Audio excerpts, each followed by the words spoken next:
भी उपस्थित गुरुमुख भाई बहनों को सप्रेम जय सच्चिदानंद जी।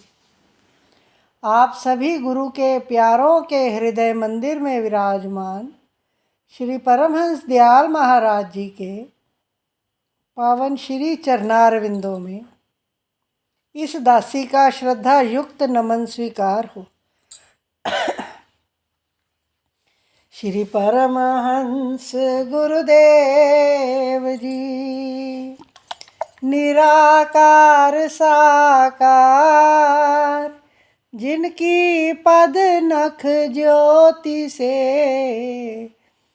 आलोकित संसार, परम पुरुष पूरन धनी,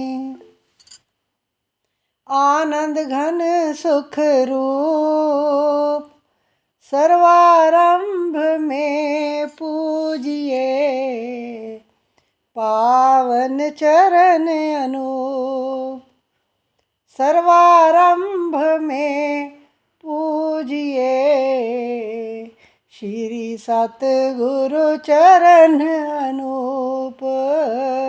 बोलो जयकारा, बोल मेरे श्री गुरु महाराज की जय।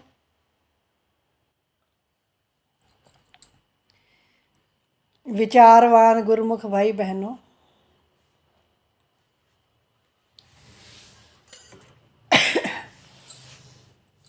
महापुरुषों के अनमोल वचन हैं कि जीव कहता है आज कहे मैं काल बजूंगा, काल कहे फिर काल, आज काल के करत ही अवसर जासी चाल। महापुरुष हम गुरुमुखों को भक्ति के मार्ग पर चलने की प्रेरणा देते हैं, तो हम सांसारिक प्राणी आज कल करते हैं। अभी बचपन है, अभी खेलने कूदने का समय है, जवानी में अभी परिवार बनाने का समय है, परिवार की जिम्मेदारियां हैं, परिवार की संभाल करनी है। फिर तीसरा पहर काम बहुत बढ़ जाते हैं, बच्चों की शादियां करनी है। आज काल महापुरुष फरमाते हैं कि आज काल के करत ही अवसर जासी चाल। वो फरमाते हैं कि तू आजकल करता रह जाएगा और ये मौका तेरे हाथ से निकल जाएगा। अनमोल मनुष्य तन जो है ये जीवन मरण में तब्दील हो जाएगा। मृत्यु जब आ घेरेगी तब तो भजन सिमरन नहीं होगा। भजन सिमरन करने का समय भी आज का अभी का यही है। जिस समय महापुरुषों की संगत के द्वारा हमें प्रेरणा मिल जाती है और वो प्रेरणा हमें नित्य प्रति सत्संग के द्वारा याद कराई जाती है, तो गुरुमुख का फर्ज हो जाता है कि वह अपने कार्य की ओर ध्यान दे। जो हमारा अपना काम है, अपना कार्य है, मनुष्य जीवन का जो लक्ष्य है उसको प्राप्त करना, अपनी आत्मा की पहचान करना और सदैव सुख में आनंद में लीन रहना, ये हमारा जीवन का परमानंद प्राप्त करने का लक्ष्य है। पर हम इस लक्ष्य से गाफिल होकर सांसारिक कार्य व्यवहार में ही सारा समय खर्च कर देते हैं। सारे का सारा समय महापुरुष बार बार हमें चेतावनी देते हैं कि इस वक्त ही कुछ विचार कर ले, फिर वेला नहीं हथ आवने दा। इसी वक्त में जो कुछ करना है कर लो, क्योंकि टुट्टा शीशा ना कारीगर जोड़ सके, भज्या मोती ना फेर गंढावने दा। एक बार शीशा टूट जाए तो जुड़ नहीं सकता। इसलिए जो कुछ करना है वो प्रेजेंट समय में ही करना है। जो मालिक की बंदगी करनी है, भजन सिमरन करना है, स्वयं की पहचान करनी है, वो आज अभी इसी वक्त करनी है। क्योंकि समय तो हाथ में पकड़ी रेत की भांति फिसलता जा रहा है। एक दाना भी नहीं बचता हाथ में, गिरता जाता है। जैसे रेत गिर जाती है वैसे समय निकल जाता है हाथ से। और एक बात और है, जैसे जैसे उम्र बढ़ती जाती है वैसे वैसे शारीरिक शक्ति क्षीण होती जाती है और मन की शक्ति बलवान होती जाती है। एक ये भी सत्यता है। शरीर तो घटता जाता है, मन बलवान होता जाता है, वासनाओं के और अधिक अधीन होता जाता है और अधिक चाहता है कि ये भी इच्छा पूरी कर लूँ, वो भी इच्छा पूरी कर लूँ। जितना जितना उम्र बीतती जाती है, शरीर चलता नहीं है, मन की मांगें बढ़ती जाती हैं। कारण उसका ये है कि सारी उम्र ही मन का राज्य चला है हम पर। आज तक जितना भी राज्य चला है मन का चला है। हमने मन के कहने पर ही जीवन जिया है।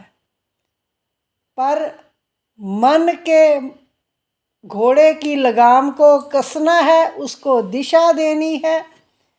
जिस रास्ते पर चल रहा है उस रास्ते से मोड़कर दूसरी तरफ लगाना है, भक्ति के ओर लगाना है।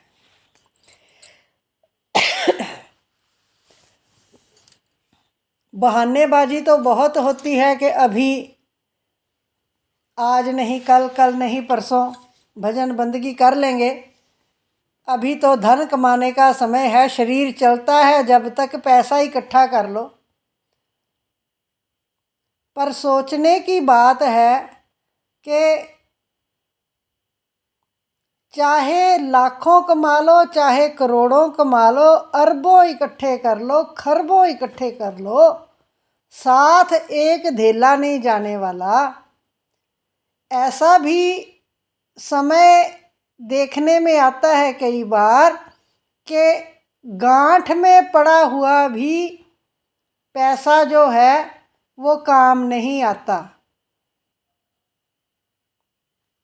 अंतिम श्वास भी निकल जाता है, वो पैसा एक श्वास भी खरीद करके नहीं दे सकता। फिर हम सोचते हैं कि अभी संसारिक कार्य व्यवहार हैं तो भजन बंदगी के लिए समय कैसे निकालें। इसके लिए एक छोटी सी घटना एग्जाम्पल शेयर करते हैं। एक बार एक घुड़सवार घोड़े को लेकर जा रहा होता है, रास्ता भटक जाता है और घोड़ा भी है ना हाल बेहाल और सवार भी हाल बेहाल हो जाता है, पानी से प्यास से बेहाल हो जाता है। दूर कहीं सवार को सुनाई देती है कि रहट चल रहा है कहीं, और उसकी खट खट खट खट की आवाज़ आ रही है। तो पानी की आवाज़ सुनाई देती है। जिस ओर से आवाज़ आ रही होती है सवार अपने घोड़े को उसी तरफ ले जाता है। वहाँ जाकर जैसे ही स्वयं हाथ मुंह धोता है, पानी पीता है, और घोड़े को पानी पीने के लिए जैसे ही वो पानी के पास करता है तो जो रहट की खटखट की आवाज़ है उससे घोड़ा बिदक जाता है। वो डरता है और पानी नहीं पी सकता। रहट के मालिक को वो सवार कहता है कि भाई कुछ देर के लिए इस पानी को बंद कर दे, खटखट बंद हो जाएगी, रहट को बंद कर दे तो मेरा घोड़ा पानी पी ले। तो वो रहट का मालिक उसको समझाता है कि अगर तेरे घोड़े ने पानी पीना है तो इसी खटखट के बीच में ही पीना है, क्योंकि अगर खटखट बंद कर दी तो पानी भी बंद हो जाएगा, पानी नहीं आएगा।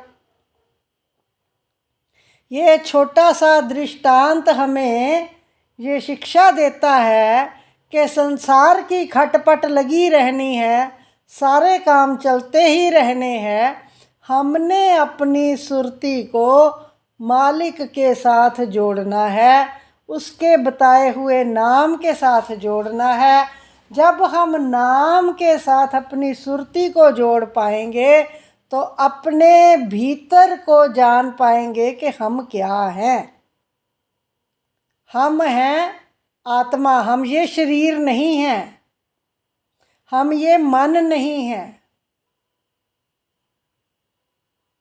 ना तो हम शरीर हैं, ना तो हम मन हैं। शरीर मृत्यु के समय यहीं रह जाएगा, मन के संस्कार साथ हजारों गुना होकर साथ चले जाएंगे और अगला जन्म उन संस्कारों के अधीन होकर मिलेगा। अगर हम समय रहते अपने आप को, अपनी आत्मा को जान लेंगे, हमारा स्वरूप क्या है और हमारी आत्मा का नेचर क्या है, जिस दिन ये जान लिया, यकीन जानो परमानंद की स्थिति में रहेंगे। कोई दुख, कोई शोक, कोई बीमारी हमें प्रभावित नहीं कर सकती, क्योंकि आत्मा को कोई रोग नहीं, आत्मा को कोई शोक नहीं व्यापता। वो केवल परमात्मा का अंश, आनंद स्वरूप है। तो जब हम इसी खटर पटर में स्वयं की जानकारी में अपने प्रयत्नों को लगाएंगे, कोशिशों को लगाएंगे, तभी हम अपनी मंजिल की ओर जा पाएंगे। ये सतगुरुदेव की असीम अनुकंपा है। हमें उन्होंने अपने दरबार की पावन शरणागति में लिया है, श्री चरणों में लिया है, और हमें सच्चे नाम की बख्शिश की है। साथ ही हमारे पंचम पातशाह सतगुरुदेव महाराज जी ने ये भक्ति का मार्ग हमारे लिए आसान बना दिया।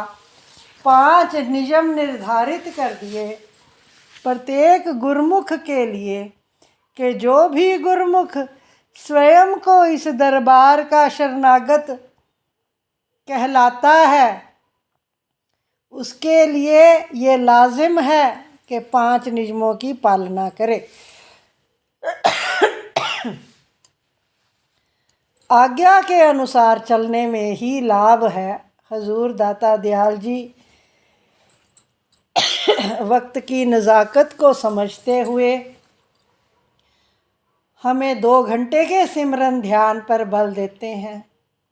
हमारा कर्तव्य है कि महापुरुषों की आज्ञा में अपने जीवन को चलाते हुए अपने लक्ष्य को प्राप्त करें, महापुरुषों की प्रसन्नता को हासिल करें। एक बहुत बार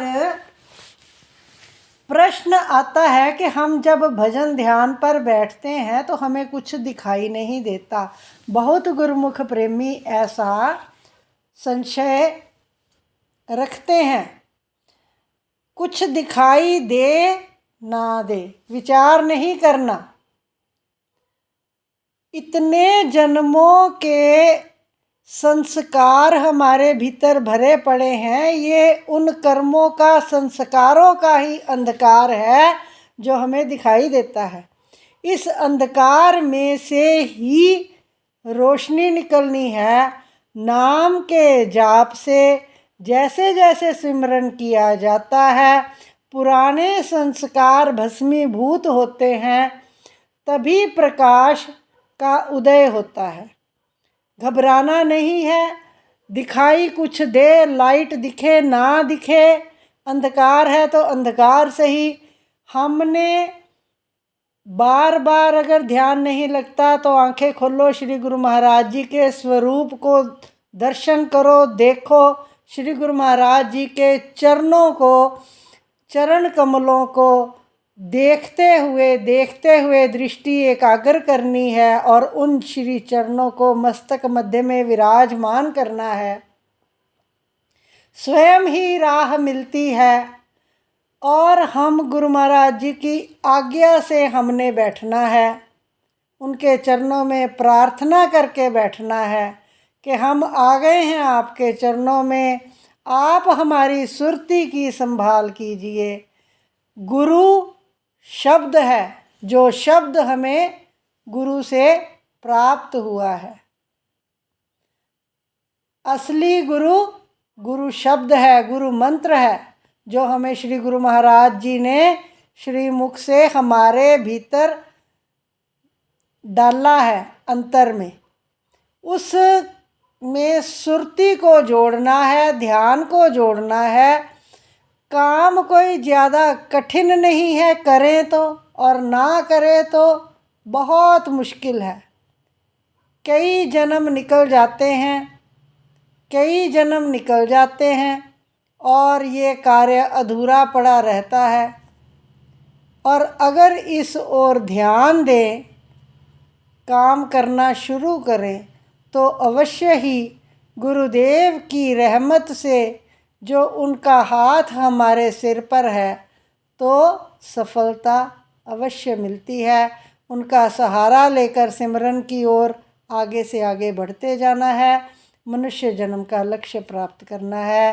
बोलो जयकारा बोल मेरे श्री गुरु महाराज की जय।